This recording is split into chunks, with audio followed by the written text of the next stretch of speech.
Welcome to E360 TV, the live streaming and on-demand destination for influential voices and enlightened audiences. We offer trending, grassroots, and purpose-driven content across a diverse range of interests. E360 TV is more than just watching programs. We offer the ability to interact with live shows connecting audiences to real, authentic influencers and storytellers while streaming to millions of devices.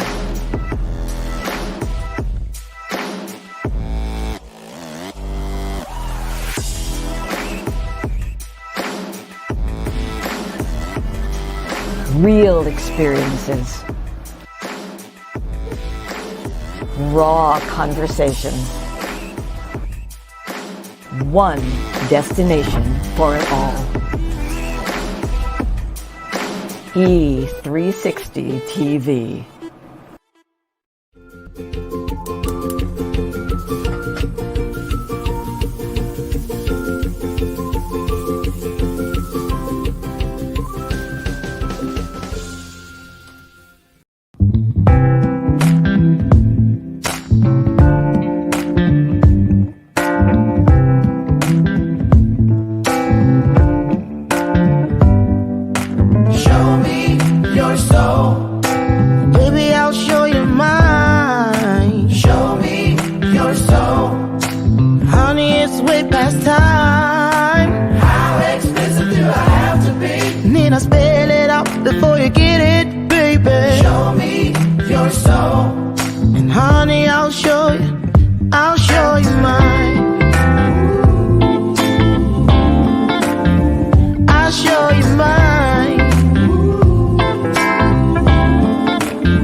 Good morning to you.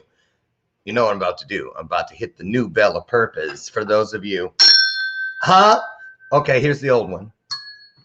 I don't know how I did it for 4 years with the bell that's now I have. Huh? Now that's a bell. Don't need to even go to the gym and just lift this thing a few times. Look at that. Huh?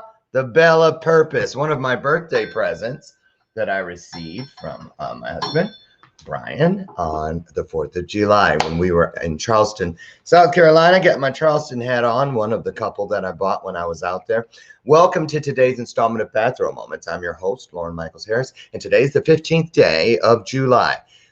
In Espanol, Julio. Oh, I almost hit the old bell.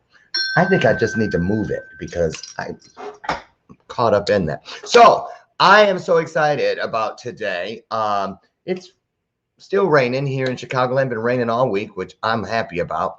I'll share something with you guys maybe next week when it looks a little better. Remember a couple years ago, I burned my lawn up trying to put fertilizer on it. And then I said I was going to read the directions next time because I realized that was a download. Quit trying to act like you know everything, Lauren. I did it again. I just thought, how hard can it be? Well, my entire lawn looks like it has a bad dye job. It does not look cute. It's not a good look. And I'm very competitive as far as all the flowers and the Christmas lights and all that stuff. And I'm just, if there was a back way out of this house, I would use it until the yard fixes itself. So anyway, pray for me so that I learn how to Slow it down. That's that ADHD. I know it is. Always get. But anyway, today I'm really excited because you guys know, you might remember back, I think it was last August. Yeah, because it was during COVID and I didn't want to go anywhere, but I went. I went because it was so important, and that was to Salt Lake City, Utah, for the Slave Free Project, where I marched with them and I interviewed quite a few people, in particular, 4 young women who had been human trafficked, sex trafficked out of the Salt Lake City area. If you remember, if you saw that interview, I was shocked because it was a 5-star hotel. And when we were in the midst of the interview, one of the girls said, well, Lauren, because I just assumed they had been trafficked like off of the street or kidnapped from a 7-Eleven. I didn't know. And they said, no, 2 of us here were actually trafficked from this very hotel. Shocked me. It is not what I envisioned.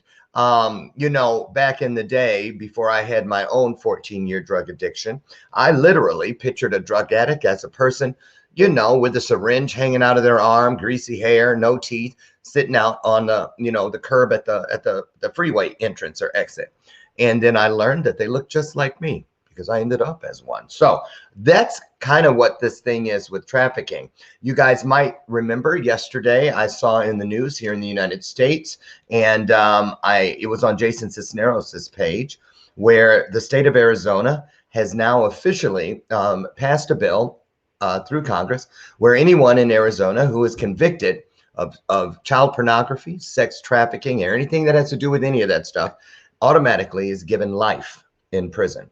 So it was a 59-1 vote. So I'm worried about that one, but you know what? I'm more happy and excited about the 59 that understand how important it is that we eradicate this. I thought before I bring in my guest today, John Templeton, you might remember, he was here not so long ago, a few months ago, preparing to be a part of a marathon where he was running. I don't remember exactly how far, the distance as a matter of fact, but I do remember that this pack was weighted down and he was raising money for a great organization which is working to eradicate this very topic, this very issue, human trafficking. And he has now completed that task, and I'm happy to report raised $13,000. So I just got chills when I said that. It must mean I need to ring the bell. $13,000. That's no easy task. And I want to find out now how they're going to use that money, what it goes for, and what made him do this. I remember some of what we talked about before, but it's a whole different day now. So we're going to get John in here. But before we do, I wanted to take a look at this, you guys, just to get an overview briefly of what's happening, not just in our own neck of the woods, but worldwide.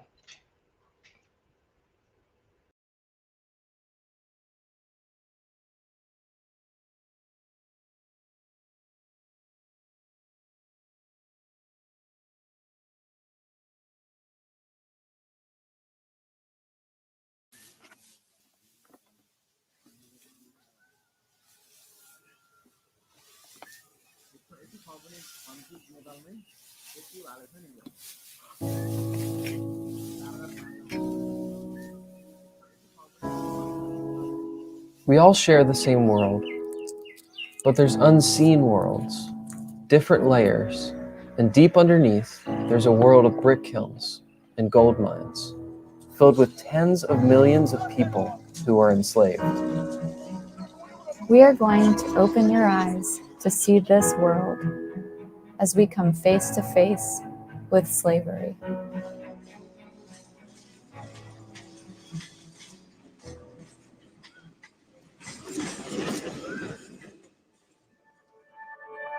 We are Jordan and Cassie Timpey, photographers and filmmakers. We had the amazing opportunity to document the work of Free the Slaves, an organization fighting to end modern-day slavery around the world. We had no idea what to expect, but we traveled to 4 different countries and saw many forms of slavery. And now, here we are at the end of our journey in Ghana. We're at the Cape Coast Castle, the site of the Door of No Return, where millions of Africans passed through on the slave ships, never to see Africa again. We see so many obvious parallels between historical slavery and modern-day slavery and trafficking, but the biggest difference is that here, slavery was in the open. Today, slavery and trafficking is hidden, unseen, nearly invisible. Today, the doors of no return are places like unmonitored borders, such as the one we saw between Nepal and India, where people are tricked with the promise of employment only to find themselves trapped. धोकामा परे र मलाई आफ्नै फुपूले बेच्यो भने तिम्रो त कसको हातमा जान्छ कसको हातमा मेरो घर अब यहाँ हाम्रो घरदेखि चाहिँ 10 मिनेट 5 मिनेट अगाडि यही बोर्डर नजिकै भएको हुनाले यही बाटोमा कुनै किसिमको त्यस्तो चेकपोस्ट केही नभएको हुनाले यो बाटोबाट दलालले धेरै दिदीबहिनीहरू ओसार पसार गरिरहेको त्यसै बाटोमा त्यही बाटोमा म पनि अब परेर दलालको फन्दामा पर्छ. Okay, I would translate right now, but it's too... Okay, there it is. That's exactly what I was going to say. She was saying. 5 बजेदेखि 1 बजेर 1.5 बजेसम्म राति काम गर्थे अनि पैसा नदिने.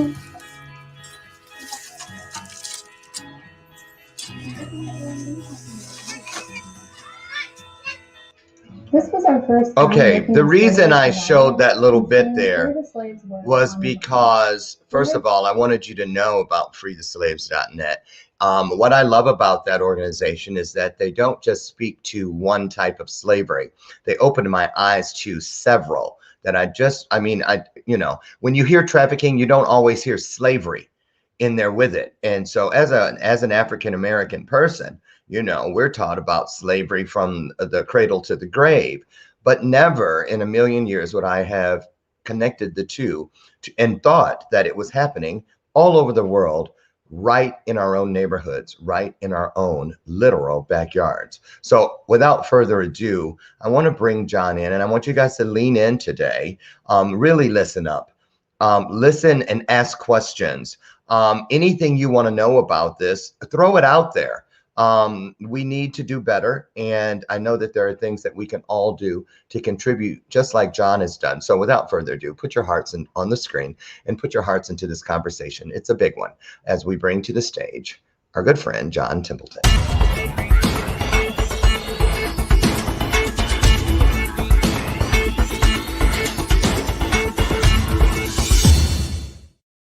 Well, hi, John. How are you? You're muted, but you look good. How do you sound? Is that better? I feel sorry for that studio guy when he shows up because... Thank you so much for having me back on the show. I appreciate it. Oh, of course. Well, you did it. Tell everybody who you are, where you're at in the world. I know it's like going on midnight there. Yeah. And then let's get into why, the how, and what just happened in your race, in your marathon. So go ahead. All right. I'm John Templeton. I am in Australia, in the Gold Coast. It's now 11:15 p.m. and I'm a master coach. I work with all sorts of people. I used to train the special forces. I've worked with Olympic athletes to fine-tune their minds, and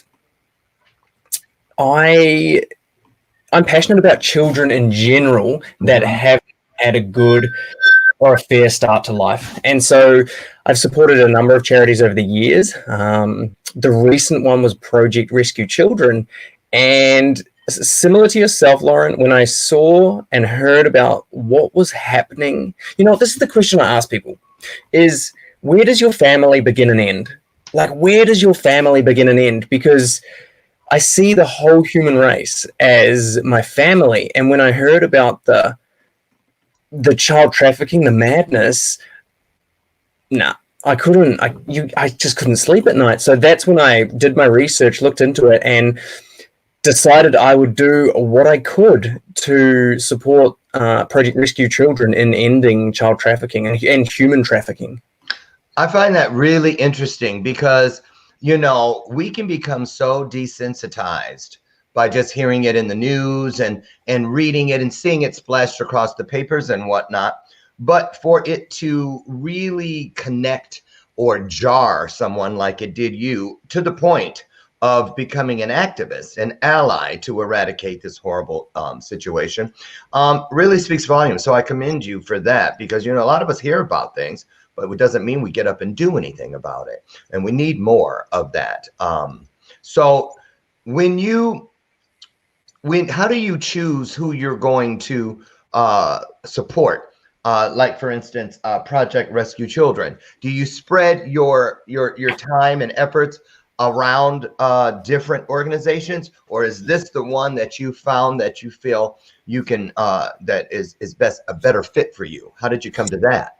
I struggled at first to find a charity because I even went to my friend who's an avid charity person, and he works with like dementia, and I said, how do you choose that? And he just said he had a personal connection. His auntie had dementia, and that's how he fell in there. And I haven't had anything like that personally to me, and I just thought that I wanted to do something charitable, and I just thought children.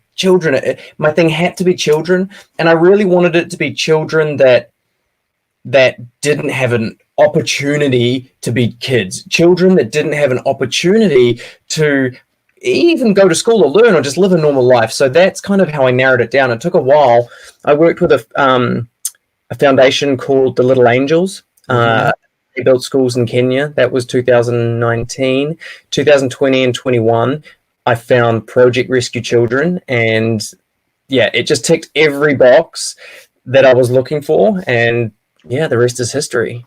Wow, that's awesome. So, man, there's so many things just through my mind right now about this, because it's such a huge issue, far greater than a lot of us actually realize, which is why I showed that little piece of the clip, because it didn't match what I would have expected. Let's put it that way. So let's talk about this.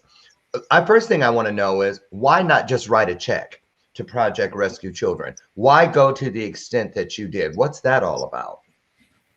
Look, I think if I had lots of money, I probably would have just written a check. I love a physical challenge. I'm, military background. That is something I enjoy. I've wanted to tick a marathon off my bucket list. I thought if I added a 9-kilo weight vest, it would give it a little bit of a, some X factor for people to want to raise, donate to it. And first of all, hold on. Let me ask Sherry McQueen, or you might know, in regular pounds, how 20 much? pounds. 20 pounds. Okay, thank you. I was going to have Sherry look it up. Okay. Unlike much, but when you do, 5 hours of running, your bones get sore. Right. So you threw an extra 20 pounds on your back. Tell us how you came to how you were going to do this. Was that so that people would stand up and take notice and say, well, why would you do that? And then you can say, I'll tell you why. A couple of reasons. Yes, that. So there's a point of difference. It's different to just running a marathon. But two, also, I don't like doing things the normal way. I wasn't born to be normal. And so I like going the extra amen. So I like going the extra mile. So that's what I did. I thought, let's spice this up a bit. So how did you go about getting people to pledge? Well, I just literally wrote a blog post today. I'm going to post it tomorrow about the difficulty in because I wanted to raise $20,000. That was what and I've never raised money like this before. So I said $20,000. I went after it, and people weren't responding. And I'm very grateful for people like yourself. I was on podcasts. People weren't responding. And what happened was I got dark. I got really angry and frustrated. I was like, there's this injustice happening, help me, help them, come on. And people wouldn't. And I remember running one day and my calf blew out, and it was like a bolt of lightning. I like that. I do that all the time. Great. Thank you. I'm not the only one. Go ahead. Hit my leg, and I had to walk home for the rest of the run. And on reflection, I realized I just had anger and frustration in my body towards people. And obviously, if we're sick or we're injured, it's just a reflection of our soul and our emotions. So I made in that moment a decision to not be pissed off with people that wouldn't donate, but be grateful for people that would donate. And as soon as I changed my mindset, my health, my calf got better in about 72 hours.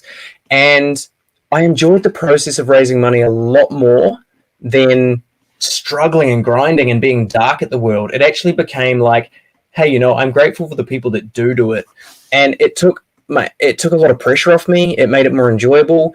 And to those people that donated, it's just so much gratitude. And for those people that that didn't, I have compassion for them. Maybe their circumstances didn't allow, maybe they're just not ready, and that it taught me a lot that day I tore my calf. It taught me a lot. I'm sure.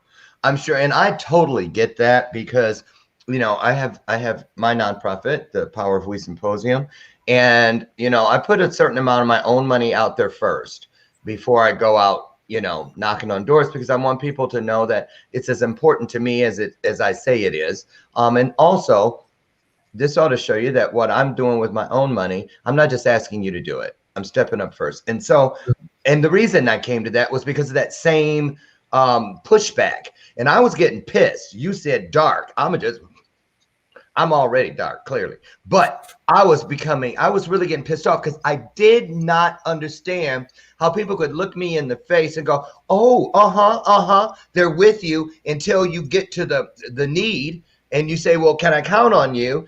Well, hold on one second. I'll take a triple latte with a da-da-da-da-da. They just ordered a $20 coffee. I'm sorry, I just don't have it right now. And I'm sitting there going, I ain't going to tell you what would go through my mind. But, I have to remember the 4 agreements. Don't take things personally and don't make assumptions. So it really opened my mind to how many people will talk the talk, but not walk the walk. So when you start adding all these little things up that you see when you're doing what you just did, which are like little gaps, little places where things just fall through the cracks, and that it changes the overall continuity of the movement. So what would you say? Let's go here. Give us your greatest joy from what you just did, and maybe what you just spoke to was the greatest disappointment. What was it? The same? The greatest disappointment? Was it that with people, or was there something else? You know what? I don't think any of it was disappointing, but if I had to say the greatest disappointment, it was, that's a hard one. I was lessons. I learned a lot of lessons. I'm not disappointed at anyone. I'm really not. Even my close friends, being best friends for years, didn't donate. I'm not disappointed. I really just have compassion for them. The biggest disappointment, I don't know, that I had to get up at 4 a.m. to go and do the run. Right. But the greatest... How long did it take you, John, by the way? I ran an additional kilometer and I finished in 4 hours, and it was just under 4 hours, 55 minutes. Straight. I stopped to walk at about the 37K mark for about 200 meters and then ran again. And I probably did that in the last 5Ks. I probably did that 3 times. So, yeah. John, what about the relationship with the organization themselves? Did you let them know ahead of time, look, I'm doing this special thing, I'm going to be there? How did they support? Did they get behind you? How did that pan out? Yeah, they did. They're 100% volunteer run. None of them take a wage, not even the CEO. He doesn't take a wage or anything. Every dollar that goes to them goes to the kids. Or building a safe house. You said you wanted to know where the money went. It went to, they've got a safe house in Kenya because once you rescue the children, that's step 1. Step 2 is rehabilitation. And so where the money went, building windows and solar panels for this safe house. The organization, they were great. They were really good, considering they're all volunteers. Anybody that donated $500 or more got a free t-shirt, and the organization sent them out. They were really good. I don't know if they took me fully seriously until afterwards. And the reason I say that is because they didn't really say much to me, and they must get this kind of stuff all the time. And it wasn't until it was kind of completed that they did a sort of social media post, and they also reached out to me the other day asking to do an interview, which is really cool. But up until I'd actually done it, there wasn't much. I was kind of just doing it, and I had no expectation for them to support. Wasn't the purpose. But yes, since doing it, they've been really great, and we're going to tee an interview up, which is really cool. I can hear that too. What's happening out there? Are they laughing at your lawn? Is it your... I have 2 cats, Ethel and Lucy. like Lucy. I love Lucy. And Ethel has a new baby. Their babysitter bought them toys while she was here, while we were gone last week. And she just is, when she's in love with a toy, that's what she does. And girl, go somewhere. So I want to know this.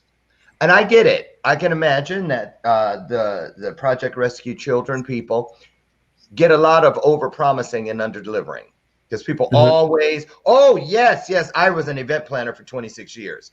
And I always knew the louder they screamed that they were going to do it, the less I would expect. And if it did come through like they said, it was just a pleasant surprise. But I didn't move forward based on that. It took me a while to learn that. It's a difficult thing. That is why, I mean, I specialized in fundraising for nonprofits. And why? Because it was an open market. Because in the world of event planning, that's considered box office poison. Working with nonprofits, because you got to work with all these boards and people with, you know, all different kinds of angles and objectives and that sort of thing. And we just always assume that it is really about what they say it's about. And that's not the case. That's not the case, unfortunately. So what did they say to you? Take us through what they actually do, because there's so much, like you said, you have to rescue, then you have to rehabilitate, and then all these other things. Do they take it to a certain level and then get people where they need to be and then pass them to some other organization to help them move further? How does that work? So in Kenya specifically, they work with the local authorities. In a lot of the places, they work with the local authorities. In here in Australia, a lot of it is, because it's not a third world country, a lot of it's more cyber grooming children online. So they've got a whole team, again, all volunteers that go through the dark web, set up fake profiles, and catch the perpetrators before they actually get their hands on children. So that's a huge part of the process. They do go in and do rescues where they posted the other day, and for anyone listening, you know, this is a little bit gory, but they did a post the other day. They went in and did a rescue. I think it was in Kenya, and when they got there, the child had their eyeball ripped out of their face, and there was blood all coming out of this poor kid's eye. So they do really hands-on rescue operations of sex slaves, but also labor, slaves for labor, and also marriages. Kids being sold for marriage is also a type of slavery. So they do the hands-on, but really, and over here they hand everything. They work closely with the Australian police because of the law and the jurisdiction. Yeah.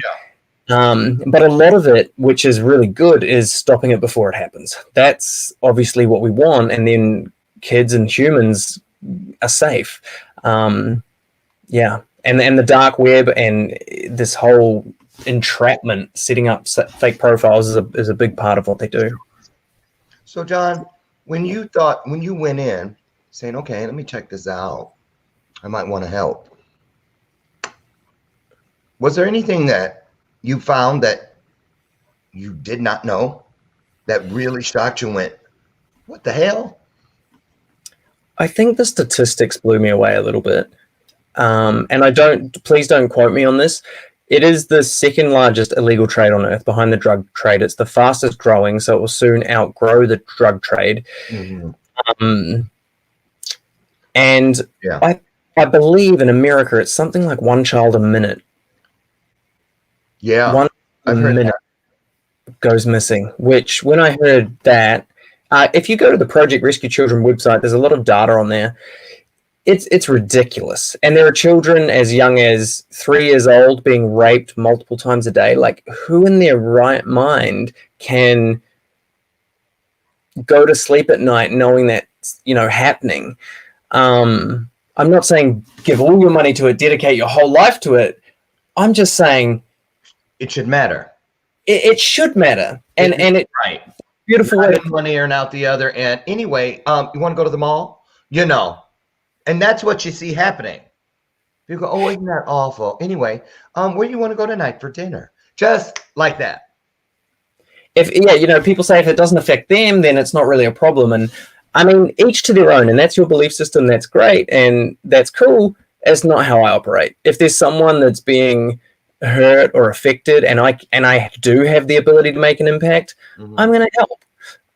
If it's detrimental to me in the long term, maybe not. You know, we got to look after number one. We got to put our own mask on the airplane before we help the other person. Right. So I can understand if you're not truly in the position, but there are lots of people that just literally, whatever. And if they saw this photo of this kid with his eye hanging out, and you could just donate one coffee, imagine all the people in the world if they just donated one drink a week. Absolutely. We would end this thing in a heartbeat. Absolutely right. Or at least have a really great start. We're going to go to a short break. I'm just going to do one commercial today and just do the V8 thing to get it because I have to, because I want to dedicate every minute that we can to this topic. But when we come back, I want to talk about something that happened with me a few weeks ago before I went on vacation.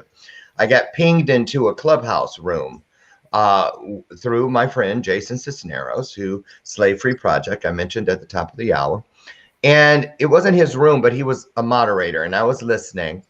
And the thing that I spoke up about, which I really didn't expect to even, get into the talking of, because I don't feel I know as much as a lot of people that, especially the ones that were in their these were people who did rescues and stuff. But what made me open my mouth, John, was that when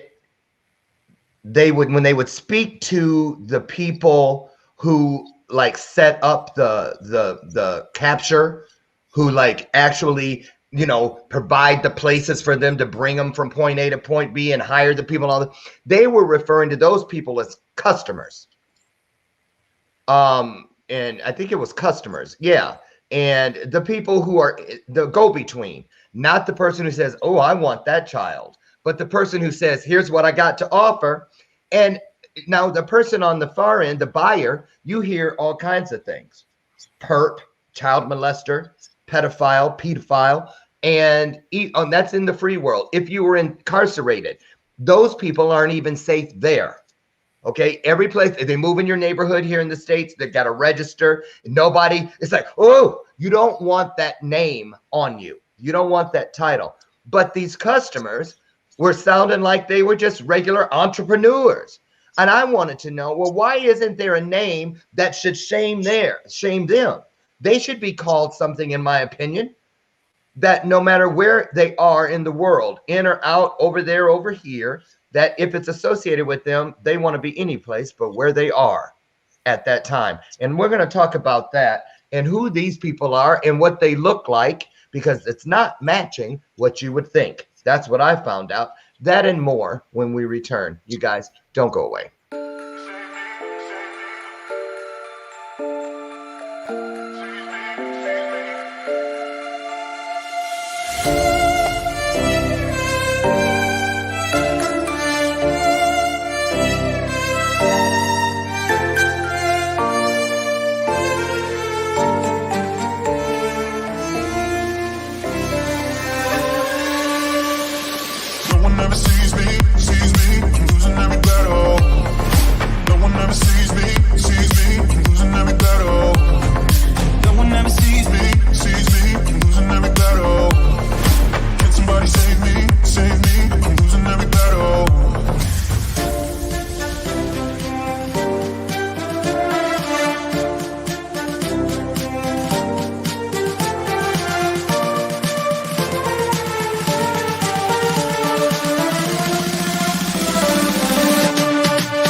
And welcome back to today's installment of Bathrobe Moments. I'm your host, Lauren Michaels Harris.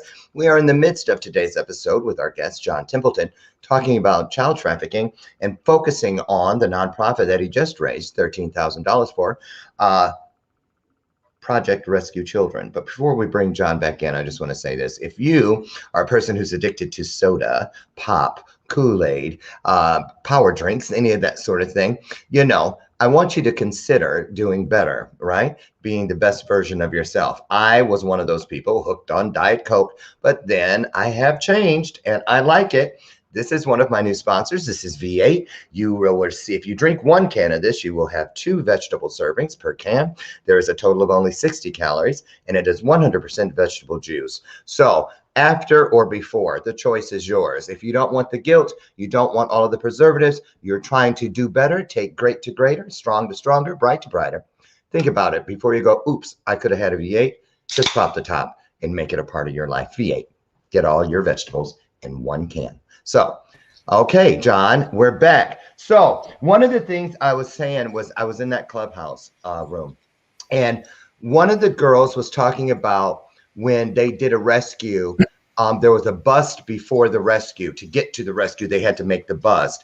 And it was a couple in their 70s from an affluent area. He had been a retired physician. She had been an attorney.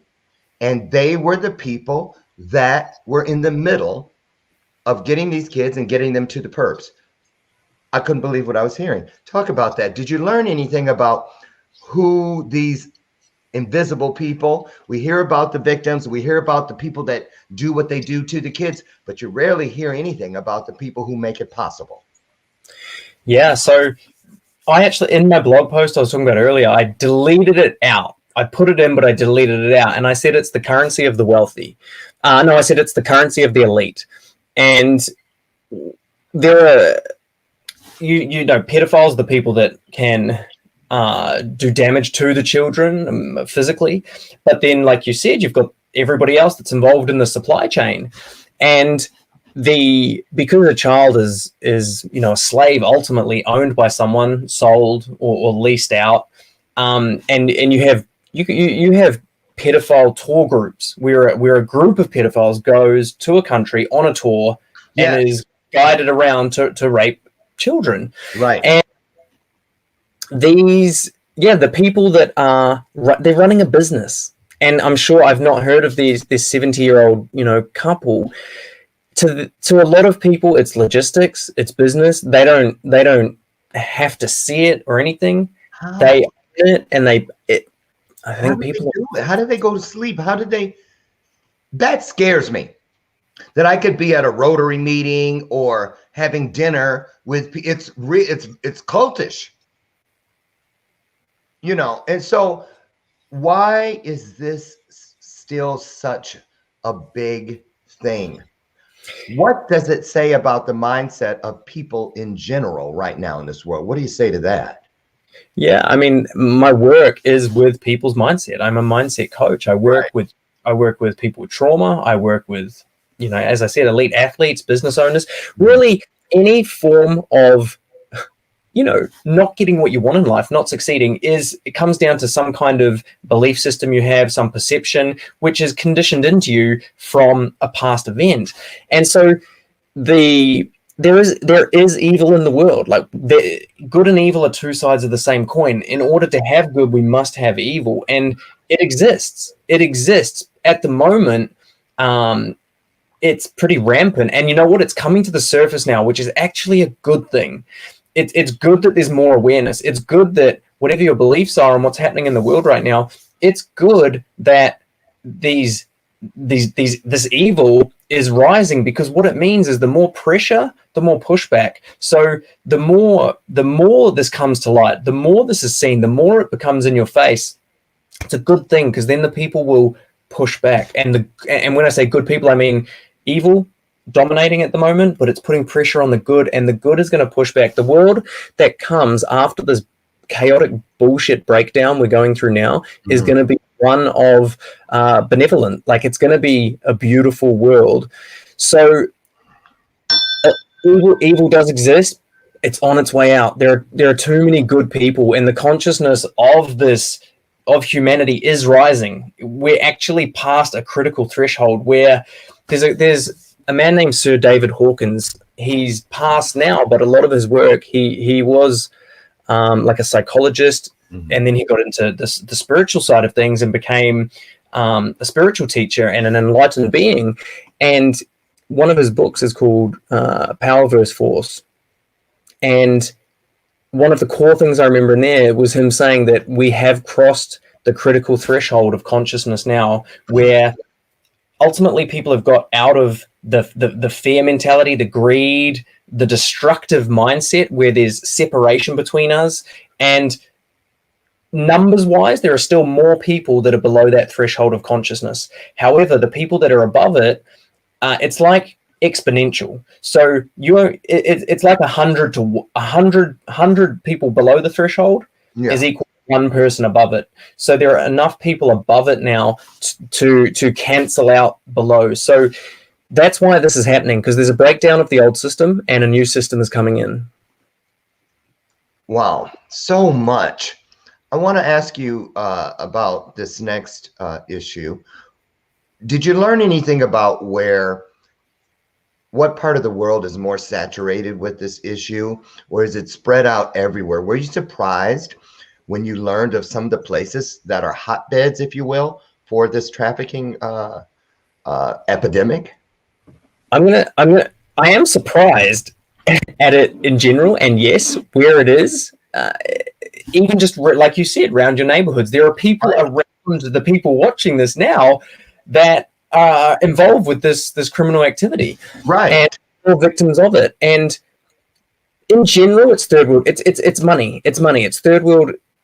It's third world, where usually that's the strong area, but it's greed and it's money. It is money driving it, and it's. I don't think money is evil at all. I love money, but it's when people are down at their last resort and they see that as an option. So it depends. Are we looking at the pedophiles or are we looking at the traffickers? Two different people with two different motives. The pedophiles have got needs that aren't being met, and they've got warped perceptions of how to meet those needs. And then feed. I feel they have to feed. Yeah, and then we've got the people that are providing the service, which are making money. Right. Well, that's why I love the thing that we were talking about with this bill that just passed yesterday in Congress here for Arizona, where no matter where you are in the food chain, if you are convicted of having any part of that from the beginning to the end, you will go to life. You will go to jail, prison for life. And I think that's the way it should be. But let's shift a little bit here, and let's talk about. I disagree with that. I saw the post and I saw all the comments. I've got a different opinion though, and I don't condone that behavior at all. Obviously, it's crazy. I also believe that people can change, and I'm not saying it's easy, and I'm not saying they will. I'm just saying people can change, and to put someone away for life, to me, is it's extreme. And it's a good deterrent. Man, I'm going to say something here. They'll buy in prison, and I'm like, what if instead of putting money into prison, we put it into rehabilitation for the point, people. John. I want to speak to that because, I've been to prison. Okay. I have been there. That was a part of my journey that got me here. But while in there, one of the things that I did, like if you go to one place and you're waiting on your job, which is like 20 cents an hour. I was cleaning rooms, dorm rooms of other inmates. Right. And I did this one room once, and I moved the locker, and underneath the locker was a folder with everything in it, from little kids playing with toys and diapers from magazines to private photos that had been snatched out of some guy's photo album of his baby taking a bath in the sink or whatever, to just everything you could imagine under the sun. And I was like, what is this? And the guy pulled me in. Please don't say anything to anybody, because, a lot of them say, I'm in here for robbery. But they were actually there for that because they know they're not safe if that gets out. So the guy said, we have an underground, this is like pornography for us. And he goes, and if you want to ever use this folder, you get it for 48 hours, but you have to keep it for 48 hours. At some point, you're the holder of it, because if they get caught with it, and they are the people that get rejected for paroles more than anyone else. Most of them serve out the maximum sentence. Why? Because they cannot be rehabilitated, it seems. And I asked the guy about this. I was like, because I didn't even know that that's what he was in for. And it was like, he was afraid I was going to go telling people he was going to have to lock up. And I asked him, I was like, but you're here for that. Why would you risk? And this guy was maybe like 6 months away from possibly going home. I said, why would you risk that? And he goes, I can't help it. You know, and so that I don't know about what the odds are of people that have been fully rehabilitated, if it's even possible. But I do understand what you're saying about locking someone up. But the thing is, if we don't do that, then what do we do? How do we keep our kids from falling into this? I remember, do you remember this, John? Did you guys have this over? You might be too young. But way back in the day, there was a campaign here in the States where in the school systems, they were teaching the young children in elementary about a thing called stranger danger. And remember that? And you're supposed to scream, stranger danger, stranger, and run. Scream at the top of your lungs. Run for the group of people you see first. What's being done? Did you learn anything about that? What are we doing to help the innocent maybe say, well, this kind of sounds like what they told me. Maybe I should tell an adult or someone.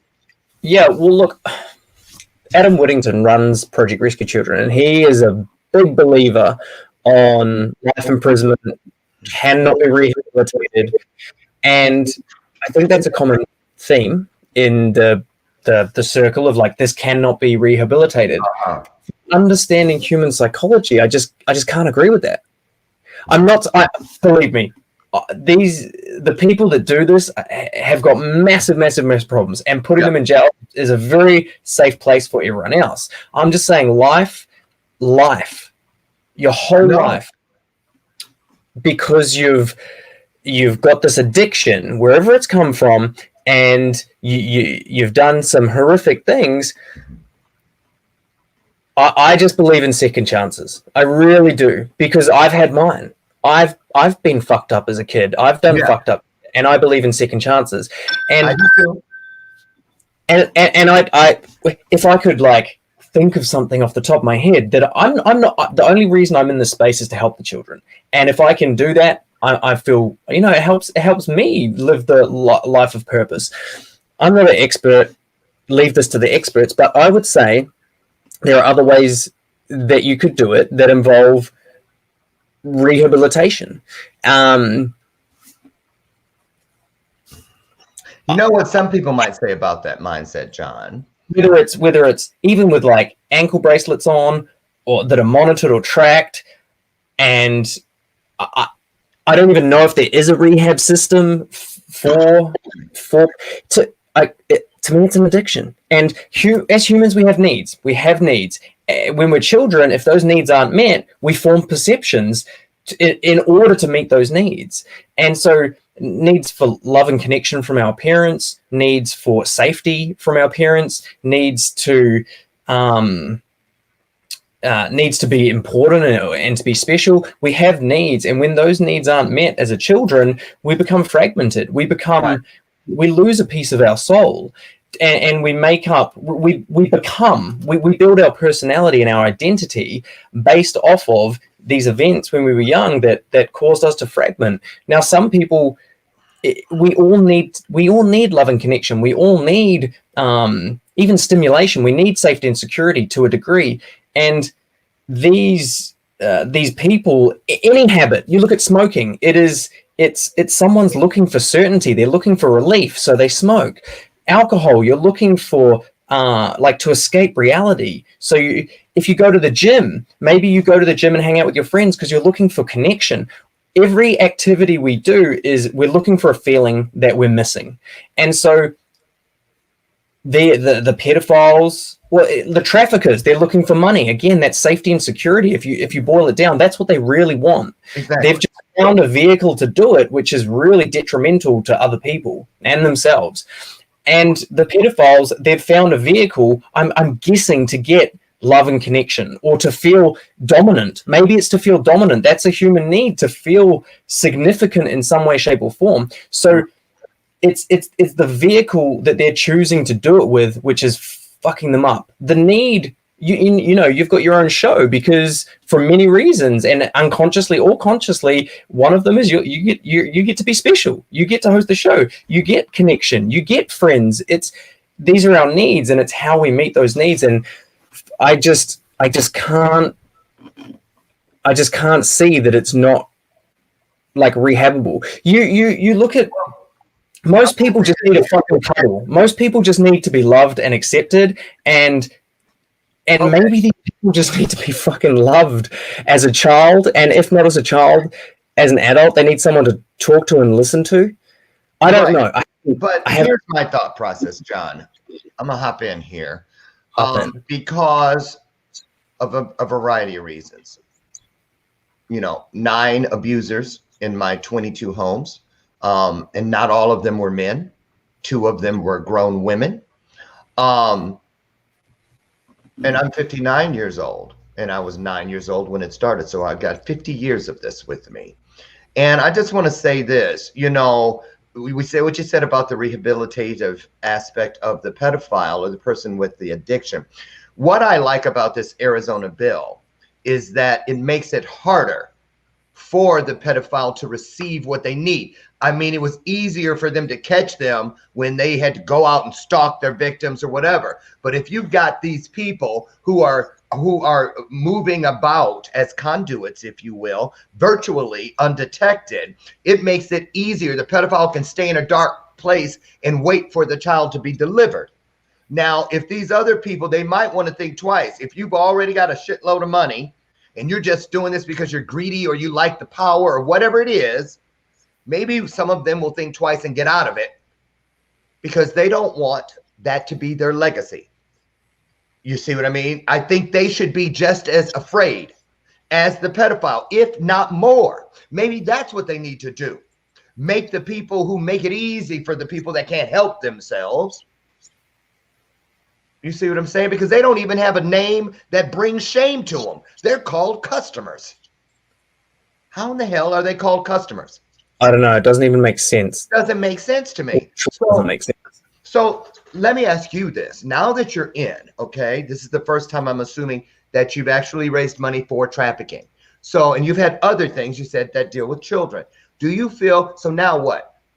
Because it's such a big bite that you had to, it's a mouthful for the world.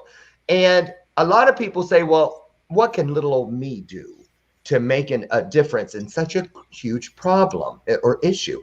Do you feel you will continue now? Do you feel like you've been bitten by the I got to do something bug for this? Or will you just keep it moving and find another way? Because, I don't know how long I could stay inside of there because it just, what it does to me, it triggers me. It does a lot of things. But what about you?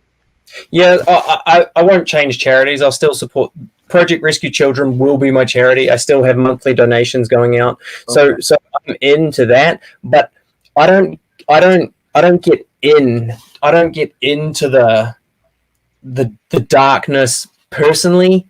I don't see a purpose in it. I get what's going on, and I'm stimulated probably more than most people that roam this earth to do something. For me, that balance is enough. And yeah, I can't see myself changing cause. Yeah, there it is down the bottom. Yeah, ProjectRescueChildren.org is now scrolling across the bottom. And if you would like to speak to John, off camera, you can reach him at John Templeton Official or here at his official website. I'm going to leave these in rotation. So is there anything you'd like to put out there that you think we might not know, that you've recently learned through this experience of raising the money, all of it? Is there one thing that you go, wow, I'm glad I did this, because before this, I had no clue? Yeah, I mean, it's a personal thing, but raising money for charity, I learned how hard it was. I thought I would hit $20,000, but it was just using my social media account. And so I would say to people, it's like, yeah, definitely focus on, because it's hard to make money doing the charity thing. It is.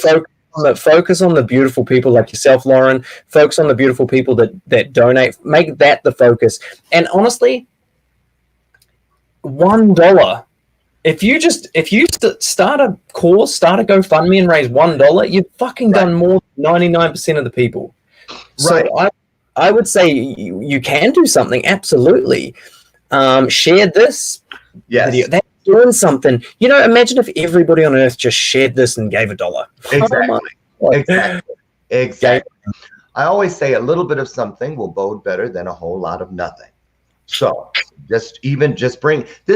today we live in a world that should be considered a modern stone soup story, where no matter what it is you feel you have or don't have, bring whatever you have that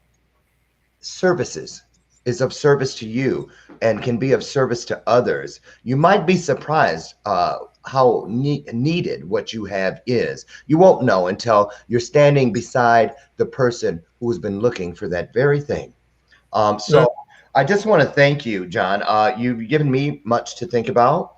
And I would ask you to please keep us in the loop. If there's anything we can do to help or to get your message out there, or help you get someone else's message out into the world, so that we can just keep making a difference a little bit at a time. I really appreciate all you do. I think it's just so fantastic. I wish there were more. I wish I were more like what you're doing and had that. But we're learning and we're growing. So did you have a final thought you wanted to throw out there for everybody before we get out of here? I just want to say thank you for having me back on again, and to everybody listening from around the world, particularly I'm guessing in the USA. Reach out to me on Instagram as well. I love connecting with new people. So yeah, thank you to everyone. Thank you so much. And thank you all out there for doing what we do every day, which the first thing is we're fulfilling that promise where two or more of us comes together with the like mindset. It's not even up for question, discussion that something wonderful might happen, could happen, should happen. It does happen, but it only happens when we come together and we have conversations. Remember this, everyone, as I leave you today. Make sure that everything you do is something that matters to you. It must mean something to you. If not, chances are it will never become something meaningful for others.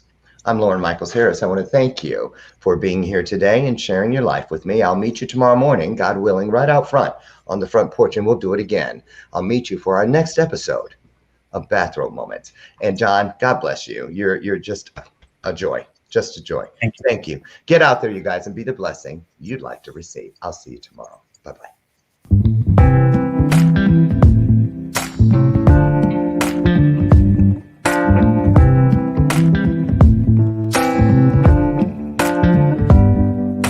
Show me your soul.